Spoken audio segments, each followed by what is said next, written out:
review on Instagram when you post them. Also at Thrashcan. Don't post any pictures of the bar. That is the one thing I have been told. They will get shut down. Post everything else.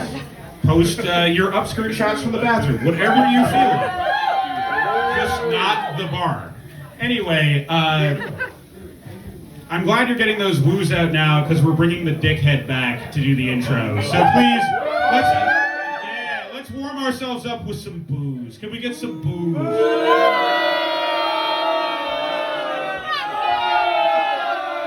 right, that'll do. Here's this motherfucker. Oh, go fucking eat, dick! Anyway, earlier I was just, during the intermission, I was transfixed, staring at our next reader, Mona Gendron. I had a moment of needing to, like a wonderful artist, paint her with words.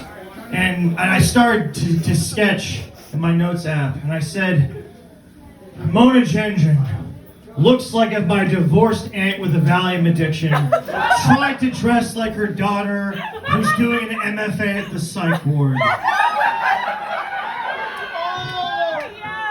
I've been informed about a really awful gimmick she's doing tonight. So, anyway, let's not take this too long. Give it up for the only woman who, when abducted by the aliens, asked them when they did the anal probe to gape her. Mona Gendron.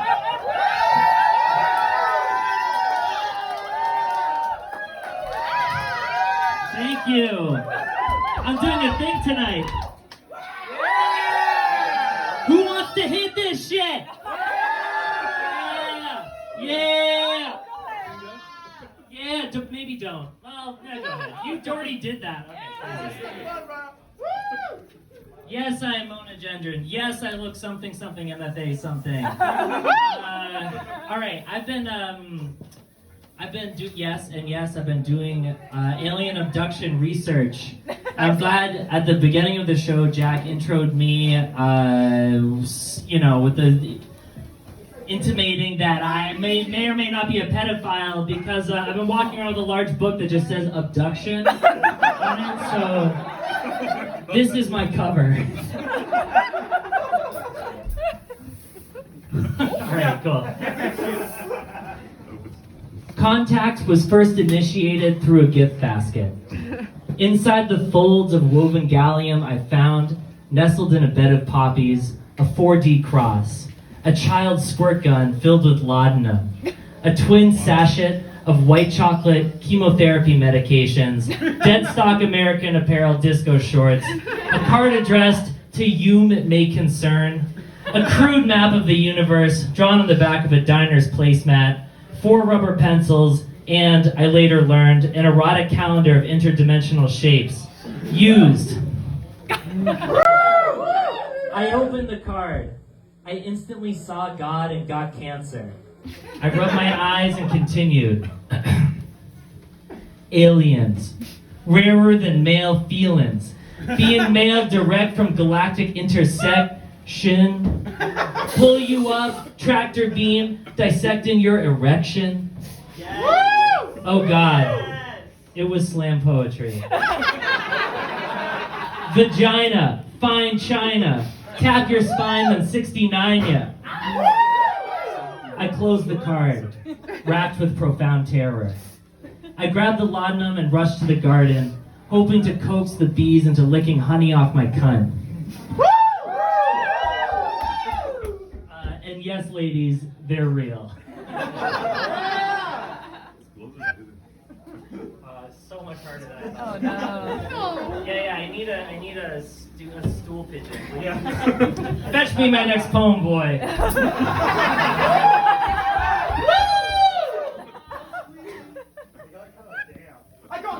I did not get them damp. That was someone else.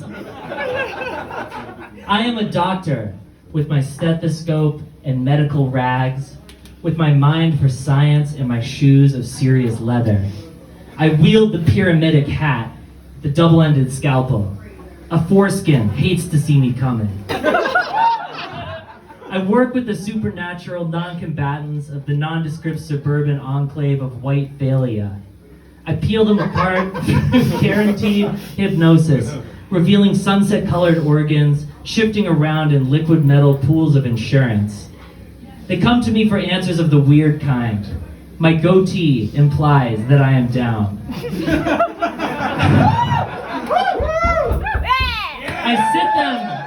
I sit them in my special chair of forced hypnotic recognizance, remove their socks, bring them a special elixir of bee pollen and LSD, turn the lights on and off really fast a bunch, and finally bring them to center with breathing exercises mimicking the tenor and cadence of a payphone stalker.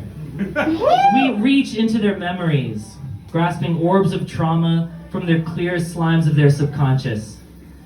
This one lost his virginity to a green 7-foot-tall alien woman. That's right. When word got out, his father was asked for comment and replied, "My son is not weird." This one had the Jesus gene implanted in her mind through psychic surgery. She turned her infant's bathwater into wine, causing an instant and lethal body-wide cirrhosis. Yeah! It is my goal to help them to come to terms with these experiences via my patented 3-step process of total submission. Bowing in perpetuity to the blinding core of life's mean hammer as it hammers away on your dick and balls, converting them into pulp and pith for the duck à l'orange of your higher power. In a vacuum seal, under the harsh, omnipresent light, I give birth to a string of miniature, wet, crippled horses, pulled from me by them with the exacting touch of a 20th century clown. They twitch weakly on the cold flooring. Another success, I am told. Pirated home movies play on the monitor. They show me a picture of Jesus and observe my reaction. Then a picture of Black Jesus. I am failing this test. They show me 2 men kissing, then 2 nubile boys pushing each other playfully around a steaming locker room, their mouths wet, measuring my body's response on John Bancroft's own telemetry transducer, consisting of an adjustable, this is a real device, consisting of an adjustable mercury-filled silicone tube attached to my rapidly bruising genitalia. They show me 9/11. They show me 9/11. Yeah! They show me 9/11. A strawberry. Photos of Jonestown. Lactating women. A circumcision compilation. 2 separate porn parodies of the Nuremberg trials. An anthropomorphic cartoon atomic bomb blowing JFK. The color grayish.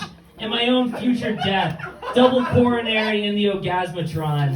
I am too stunned to speak.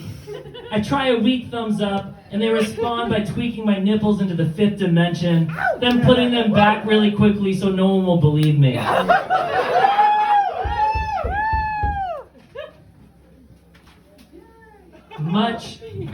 Wait. Did I do that right? Yeah, okay. Much has been said about the blackness of their eyes. I ask you now, imagine Vanta black, now double it. Imagine nighttime, but more so. Imagine a swirling pit of black cobras twisting themselves into decorative Chinese knots. Imagine... Oh God, not those knots. He said it, not me, all right.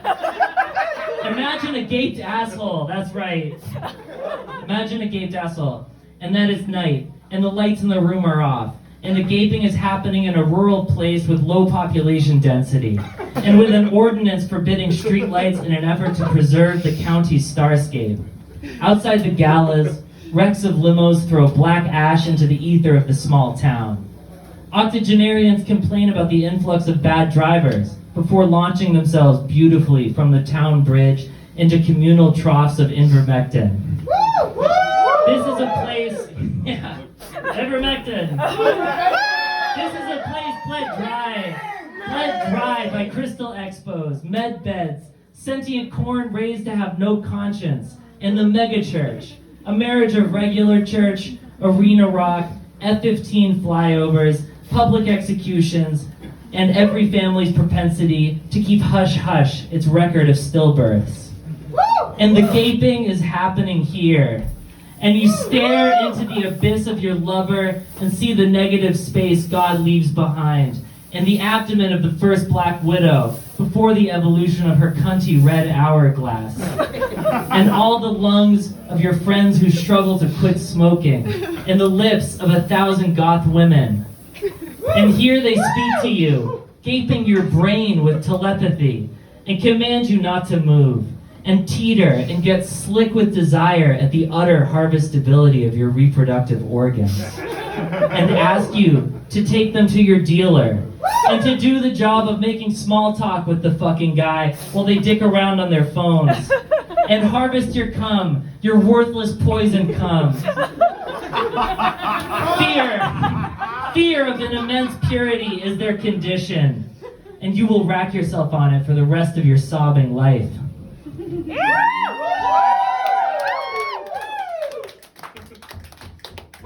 I almost got it.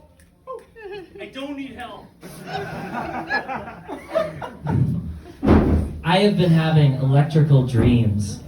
Doctors assure me it's not just because I'm a Mark Bolan type. They are so powerful my brain glows in European voltages. That's right. These motherfuckers travel. I look at nature and see E equals MC squared. You can see the section of my brain labeled beer.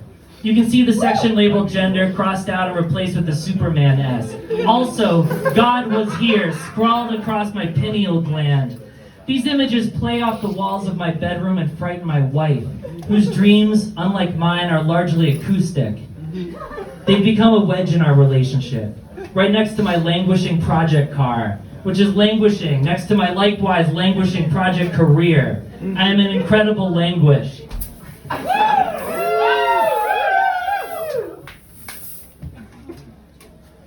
There's an ecocide at the heart of you. There's the stabbing of a polar bear at the heart of you.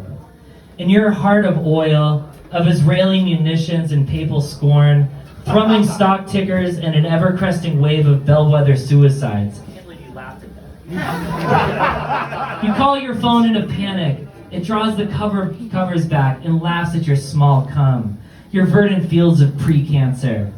You're supposed to achieve what, exactly?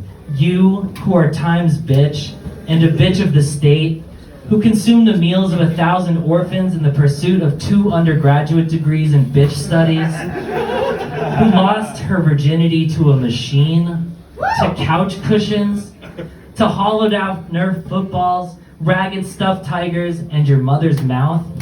Whoa! Whoa! Game recognized game, my guy. You are meant to shit and die on a pile of expensive garbage, to close your hot tongue around the sex you're offered and then disappear. Someone tells you there's a better way. Her name is Ogika, and her large eyes and tiny mouth thumb through your brain looking for a file of redemption after milking you into dumb acquiescence. You talked to plants as a kid. You hid under trees and imagined the moon. You were afraid to kiss, afraid of what it meant, aware in a thin way it would be a first step in a long series away from the house of your soul and into a world of compromised meaning, thankless work, and the hovering threat of the love of your friends. She draws this for you on a whiteboard in alien symbols, a hot, benevolent coach, asking more from you than you can ask of yourself without pissing down your legs in fear. But she believes in you. That one trailing tractor beam in the sand will be her for as long as you can stand it, and then beyond. Take up your girdle and fly into the arms of unbearable reality, where you will finally find out what the fuck you're made of. That's it for the main set. That was very fast. How are we doing on time? You got 20 minutes. Or 2, whatever you want. 20 or 2. Read all, Kevin. 20 minutes! 20. I'm good. I'm good. Thank you so much.